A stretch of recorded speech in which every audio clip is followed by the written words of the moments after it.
తగ్గిపోతుంది స్పీడ్. ఇప్పుడు 60 స్పీడ్లో పోతాడు, నువ్వు 30లో పోతాడు.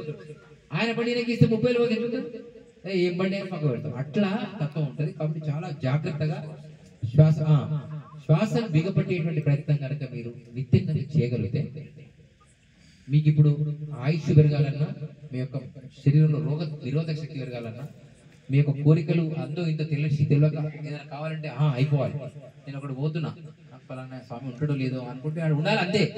అంటే నీ మనసు అంత పర్ఫెక్ట్. అలా అన్న ఫోన్ చేద్దాం అనుకున్నాను, ఆయన ఫోన్ నీకు రావాలి. అది వస్తుంది అంటే నేను శ్వాస మీద గట్టిగా ధ్యానంలో పెట్టి శివుని ఆరాధిస్తున్నట్లు లెక్క. నీ కోరిక నెరవేరాలంటే ఎదురుగా ఏడు, శివుణ్ణి ఇట్లా ఎదురుగా పెట్టుకొని నా ఎందుకు తిరుగుతాడని ఏడు. బాగా ఊరికేనే వాడేసిండని వీడేసిండని వాడు మాటలు ఏం వద్దు, అవి వేయాలి. కానీ ఈ తత్వంతో వేయాలి నేను.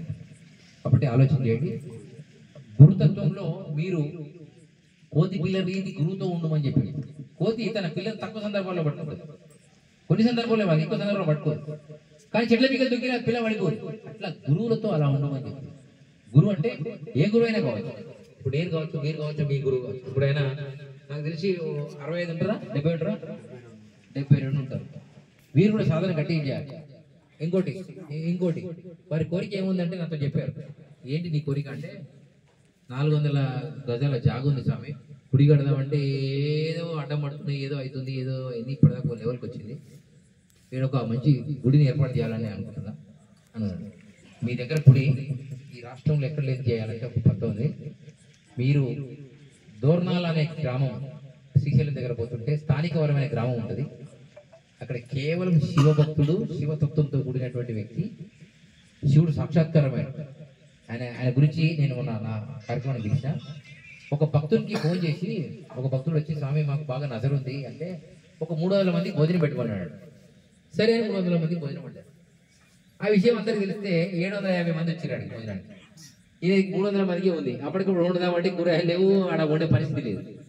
స్వామి మరి 300 అంటే నేను 300 మందికి వండినా, ఈ మద్యం 750 800 దాకా వచ్చారు, మరి ఎట్లా స్వామి అంటే ఒక పని చేయి, ఆ ఫోను ఆ భగవాన్ కాడికి తీసుకోపోకుండా, భగవాన్ కాడ కూర కాడ, భగవాన్ కాడ, చారు కాడ, పెరుగు కాడ, నీళ్ళ కాడ పెట్టి ఆయన చెప్పగానే పెట్టిన తర్వాత 700 మందికి పెట్టక మళ్ళీ ఇంకొక 200 మంది మిగిలిందట. ఆయన పేరు శివరామకృష్ణ బ్రహ్మేంద్ర స్వామి. స్వయంగా ఉన్నాడు. మీరు రేపు శ్రీశైలం పోతే స్థానికవరం అనేటువంటి గ్రామం, అదే దూరాల దిగినాక స్థానికవరమైనటువంటి గ్రామానికి మెయిన్ రోడ్డు మీద 2.5 ఎకరాల జాగిస్తే భక్తులే ఆయన గుడి కట్టారు, విగ్రహం పెట్టారు. భూమిలో సమాధికి డేట్ టైం ఉంది ఆయన. ఒకసారి ఆయన బతుకున్నప్పుడు, సమాధిలో లేనప్పుడు, ఈ శివమాల తీసినాకనైనా శివమాలకు ముందైనా వెళ్ళండి. వెళ్ళేటప్పుడు నన్ను సంప్రదిస్తే నేను వారికి నంబర్ ఇస్తా. మొన్న మా దగ్గర 3000 మందితో మీటింగ్ పెట్టినారు. సనాతన జాగృతి మహాసభ జరగాలి, సనాతన బోర్డు కావాలి. 3000 మందికి చెప్తే ఎవరు వస్తారు స్వామి అన్నారు. స్వామి ఎవరు అన్నారా అని నేను ఒక స్వామిని పిలుస్తున్నా. భోజనం తక్కువైతే ఆయన చూసుకుంటాడు, జనం తక్కువైతే కూడా ఆయన చూసుకుంటాడు. నేనైతే ప్రయత్నం చేసిన అని వీరంగూడ గుట్ట మీద మహాశివరాత్రి రోజు ఎట్లా ఉంటుంది, శివాలయం కంటే పెద్ద వీరంగూడ గుట్ట మీద పెద్ద గుడి ఉంది. వాళ్ళ తప్ప చేసిన వాళ్ళు ఉంటారు. పెడితే ఆదివారం నాడు ఎవరైనా వస్తారా భక్తులు, హిందువులు అంతా శాకారమే కదా, ఆదివారం నాడు మీకు తెలుసు కదా అని ఆదివారం నాడే పెట్టుకున్నాను నేను. ఎవడైతే వస్తాడో వాడే భక్తుడు. వండిన అన్నము సరిపోలే, ఏం చేయాలి? ఆ స్వామిని పిలిచిన. ఆయన వచ్చి మాట్లాడలేదు. నేను మాట్లాడలేదు స్వామి అంటే, నేను మాట్లాడతాను, వీడియో పెడతాను. వచ్చిండు, ఆ భగవాన్ మీద ఉట్టిగడ్డ చేపెట్టినప్పుడు అని చెప్పి ఉట్టిన అట్లా పోయి ఇట్లా వచ్చిండు. ఆ అన్నం తీసుకొని షేక్లో అట్టుకడ్డ కూర్చున్నాడు. ఫిట్టింగ్ అయిపోయారు. సరిపోగా రాత్రి మళ్ళీ 200 మంది మిగిలింది. అనాథాశ్రమానికి ఆయన స్వయంగా తపన చేసేటువంటి శక్తులు కూడా ఇప్పటికి కలియుగంలో ఉన్నారు. స్థానిక వరం దూర్నాల అంటే గణపతి దేవాలయం దిగినాక, దూర్నాల 25 కిలోమీటర్లు దిగినాక నాగార్జున రోడ్లో, మాచర్ల రోడ్లో స్థానిక వరం ఉంటుంది. మీరు ఈ 100 మంది పోయినాక హ్యాపీగా వెళ్ళి స్వామిని దర్శనం చేసుకోవడానికి మీరు వెళ్తున్నందుకు ముందు చెప్తే భోజనం కూడా ఏర్పాటు చేస్తున్నాను. మంచి పద్ధతి. స్వామిని మీరు కలవండి.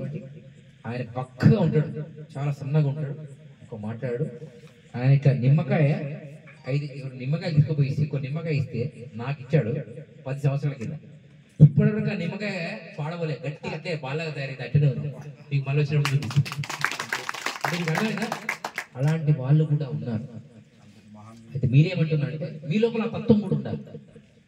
ఆ తత్వంలో మీరు అంత ముందుకెళ్ళాలి. హరి ఓం. స్వామివారు గురువు గారు కోరిక ఏమిటంటే, నాకు తెలిసి మీరు కూడా తెలుసో తెలియక తప్పులు చేస్తారు.